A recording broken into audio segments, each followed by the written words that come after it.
ये अगर समझ में आ जाए, और गीता जी का एक श्लोक याद कर लो, 7वें अध्याय का 19, 7 का 19, वो सुनना पड़ेगा क्योंकि इसमें नहीं लिखा हो। उसके लिए मुंह पर को करना पड़ेगा, सीधा होकर बैठना पड़ेगा, ध्यान लाना पड़ा। बहुनाम जन्म नाम अंते, भगवान ने कहा ज्ञानवान माम प्रपद्यते, मुझको जो प्राप्त करते हैं वो कोई कोई बहुत जन्मों तक साधना करते करते जन्म जन्म मुनि जतन कराही, अंतराम कही आवत नाही। तो बहुत जन्मों तक साधन करते करते जब उसका जीव का अंतिम जन्म आता है, जब उसको भगवान की प्राप्ति होती है, तो वो उसका अंतिम जन्म होता है। उसमें क्या करता है वो, उसको ये बोध होता है, सीताराम अब रहने दो, दे दो, उसको केवल ये पता चलता है भगवान क्या चीज है। ये ठाकुर जी कहीं के बने हुए हैं, यो पता चलता है। कृष्ण जी कहीं के बने हुए हैं, राम जी कहीं के बने हुए हैं, ब्रह्म किस चीज का नाम है, ये खिलौना कौन सी खांड का है कि सैलखड़ी का है, मिट्टी का है खिलौना या चीनी का है, या तो ये पता चलता है। बस ये पता चलते ही फिर अच्छा, तो खांड को लक्ष्मी कह रहे, खांड को गणेश जी कह रहे, जैसे क्या कहते हैं गांव में कहावत है, पानी को पापा कह रहे, ये तो पानी है, तुम इसे बर्फ कह रहे हो, पानी के अलावा बर्फ क्या है, कुछ भी नहीं, अरे पानी कौन है, पानी को पापा क्यों कह रहे हो।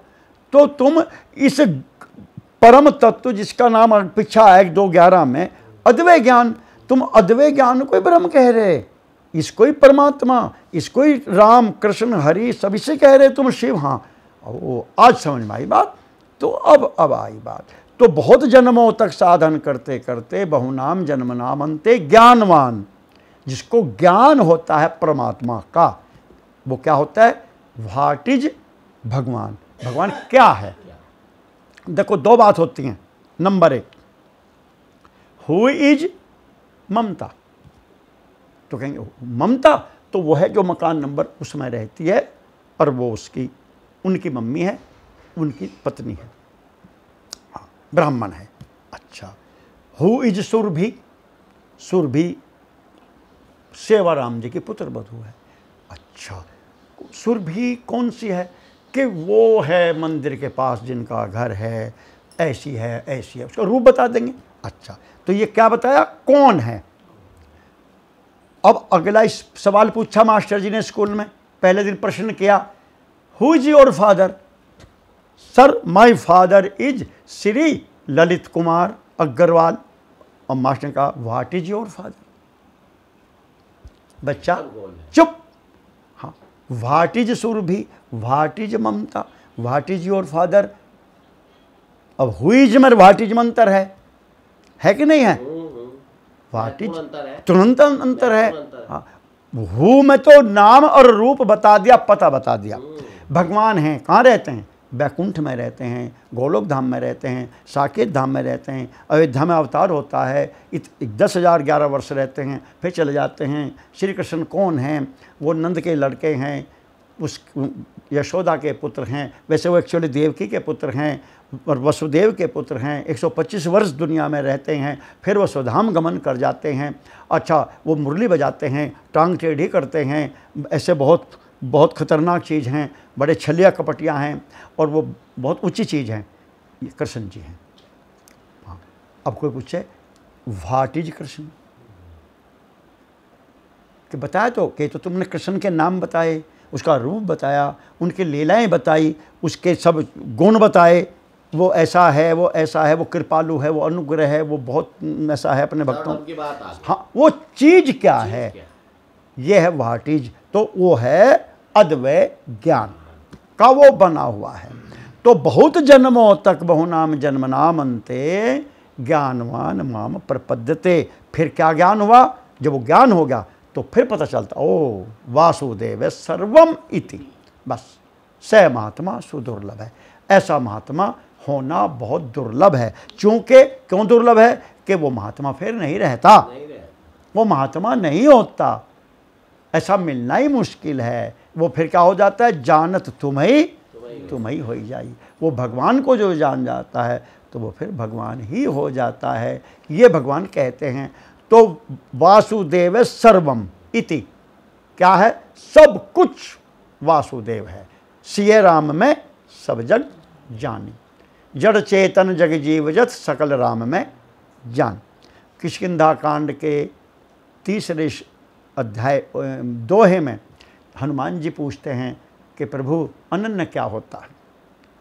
राम जी ने कहा आप किसी को प्यार करते हो, किसी को पसंद करते हो। हनुमान जी ने पूछा, उन्होंने कहा कि हाँ, सेवक प्रिय अनन्य गति सोई, नहीं तो समदर्शी मोहि कह सब को सेवक प्रिय अनन्य गति योग। हम हमारे लिए तो सब समान है, हम किसी को प्यार नहीं करते। राम जी ने कहा ऐसे चाहे तुम हो या कोई सुग्रीव हो और चाहे कोई मक्खी मच्छर हो, हमारे लिए तो सब एक सही है।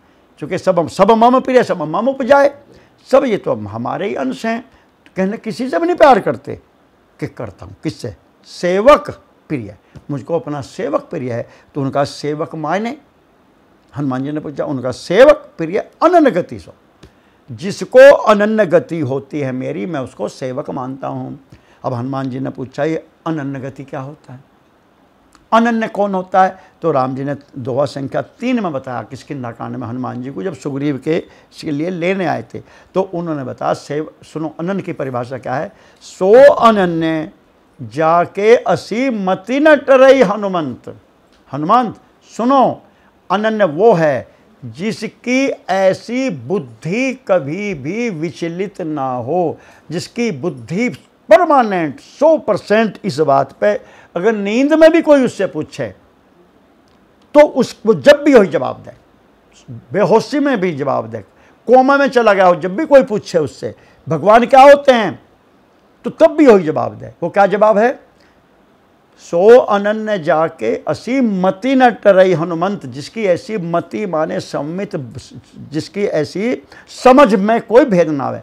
क्या, मैं सेवक और से चराचर रूप स्वामी भगवान, ये जो भी दिख रहा है, जो भी जड़ चेतन, ये सब मेरे राम का रूप है। ये क्या है, वासुदेव सर्वम इति, वो अनन्य है। तो जो अनन्य भक्त होगा, जब जा ये होगा अनेक जन्मों के अंतिम जन्म में, उसके बाद उसका जन्म नहीं होगा, तब वो ज्ञान होगा अंतिम में।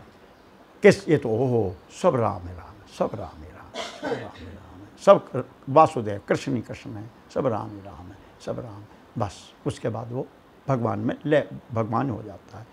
वो बात बताए, वो ही बात ये 28वां और 29वां श्लोक है जो आपके सामने है। वासुदेव परावेदा, मूल में पढ़ो, वासुदेव परावेदा, वासुदेव हाँ परावेदा। आपको नहीं मिली अपनी पुस्तक में भाई? ये तो सुख सागर आ गया। हाँ इसमें है यो, हाँ, क्यों नहीं है? इसमें श्लोक की संस्कृति तो नहीं है, यो ले लो ना। इसमें तो नहीं, इसमें मूल भी है, इसमें तो अर्थ है सुख सागर में, पेज 87 वासुदेव, ये वही आएगा गीता जी के 7वें अध्याय। देखो अभी बात प्रस्थानत्रय की हुई थी, जिसको जगत गुरु बनना हो उसको गीता जी पे भाष्य लिखना पड़ता है, ठीक है ना, उपनिषदों पे और ब्रह्म सूत्र पे, भागवत पे नहीं लिखना पड़ता। इसका मतलब यह है, अन्य कहते भागवत में लिखो, भागवत में जो कुछ है वो सब गीता का ही है। ऐसा गीता में कुछ नहीं है जो भागवत में ना हो, ना। गीता में सब कुछ है, भागवत में वही है जो गीता में है। तो अगर गीता आपने पढ़ के समझ ली तो पूरी भागवत आपके याद है। ये 2 श्लोक और अभी 2 श्लोक अभी अभी आगे पलटवाएंगे, 2, 5 के 16, 17 अभी ना उन्हें खोल लो 1 मिनट। उनमें वासुदेव की जगह आवेगा नारायण, शब्द बदल जाएगा केवल वासुदेव, वहां आवेगा नारायण परावेदा, वासुदेव परामखा, उसमें आवेगा नारायण परामखा, यानी वासुदेव का पर्यायवाची नारायण है। या राम लिख दो, कृष्ण लिख दो। यही बात रिपीट होते होते आपको केवल पूरी भागवत के द्वारा गीता जी के 7वें अध्याय का 19वां श्लोक समझाना है। रामायण के किष्किंधा कांड का केवल 3रा दोहा आपको समझना है। उसके लिए बहुत जन्म लेने पड़ेंगे। जब अंतिम जन्म होगा तब ये बात समझ में आवेगी। इसलिए अगर अभी समझ में नहीं आ रही तो कोई चिंता की बात नहीं है। जो आपके लिए तो हो सका, अंतिम जन्म होगा उसका। जब अंतिम होगा तो बात समझ में आवेगी, और बात समझ में आवेगी तो जन्म अंतिम हो जाएगा। अगर आपने इसी में समझ ली जोर लगा के तो ये जन्म अंतिम हो जाएगा। फिर आपको कोई कीड़ा पतंगा कुछ नहीं बनना पड़ने का, मक्खी मच्छर। भगवान के धाम जाओगे सीधे। जब तक नहीं भगवान लेंगे, जब तक भगवान को नहीं जानोगे। जानने से ही जान पहचान होती है। यही तो होती है जान पहचान है मेरी उनसे। तो जिससे जान पहचान नहीं उससे वो क्यों बैठाओगा हम अपने पास? वो अपने घर में क्यों रखेगा? तो पूछा क्यों आया भाई? क्यों मैं तो नहीं जानता आपको, आप जानो मुझे कि नहीं। ज्यादा कहेंगे तो कहेंगे अच्छा है इसको गेस्ट हाउस में ठहरा दो, दावत कर दो, अपने पास तो नहीं ठहराने का। तो जान पहचान चाहिए। तो जान पहचान के लिए ज्ञान। तो अब यहाँ क्या कह रहे? वे वासुदेव परा वेदा और वासुदेव परामखा। कि जितने वेद हैं इनका पता क्या मतलब है वेदों का? वेदों में जो भी शब्द आया, जो भी कुछ कहा गया, वो केवल सबका सब भगवान है। भगवान के अलावा वेद में कुछ भी नहीं कहा गया है। उनका के उसमें तो 80% में यज्ञ हैं। उनका यज्ञ भी भगवान को ही कहते हैं। यज्ञ नारायण भगवान की जय। और यज्ञ जो है 24 अवतारों में यज्ञ भगवान एक हुए हैं। तो यज्ञ का यही तो समझाया गौतम बुद्ध शंकराचार्य ने कि तुमने जो बौद्धों ने भी आके गौतम बुद्ध ने, तुम जो यज्ञों को अलग समझ कर इनमें मार काट करके हिंसा मचाए, तुम यज्ञ के माने समझो। यज्ञ के माने हैं सेक्रीफाइस। सेक्रीफाइस को यज्ञ कहते हैं। ये मुसलमान कुर्बानी के हैं। बकरा ईद जो है वो यज्ञ है इनका। कुर्बानी को, सेक्रीफाइस को, बलिदान। बलिदान राजा बलि ने किया था, सबसे अपना दे दिया था उसका सब। हाँ, तो उसका नाम ही सेक्रीफाइस है। तो आप त्याग करो, अपना सब कुछ दे देना। यज्ञ में भी तो आप देते ही हैं। यज्ञ में क्या करते हैं? आपने 1000-2000 रुपए की सामग्री, घी फूंक दिया, बस हो गया यज्ञ। हाँ, कितना खर्चा हुआ? कि यज्ञ में तो 2000 रुपये खर्च हो गए। 2000 रुपये आपने खर्च किए। हाँ, तो आग में फूंक दिए कि हाँ फूंक दिए, तो इतने का त्याग कर दिया आपने। वैसे तो ना आप 2000 रुपये दे सकते किसी को, आपने 2500 रुपये फूंक दिए, तो सेक्रीफाइस कर दिया। आपने 5000 रुपये का ला के बकरा और वो काट कर यज्ञ में बलि चढ़ा दिया और सबको दे दिया। हाँ, तो यही तो हुआ। हाँ, तो यज्ञ का अर्थ है सेक्रीफाइस, त्याग, बलिदान। तो जब तुम्हें यज्ञ ही करना है तो ये कहते हैं तो ज्ञान यज्ञ करो। भागवत का क्या नाम है? ज्ञान यज्ञ, सत्कर्म। जब नारद जी गए थे ढूंढने, जब उन्हें आकाशवाणी हुई, नारद भक्ति ज्ञान वैराग का दुख जब दूर होगा तुम सत्कर्म करो।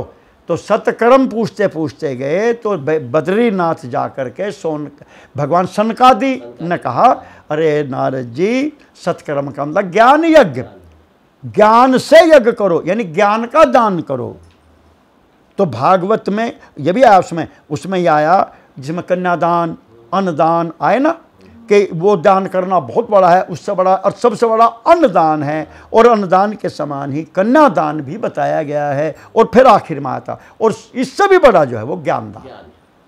विद्या का दान, ज्ञान का दान सबसे बड़ा है, महादान है। क्या है ज्ञान?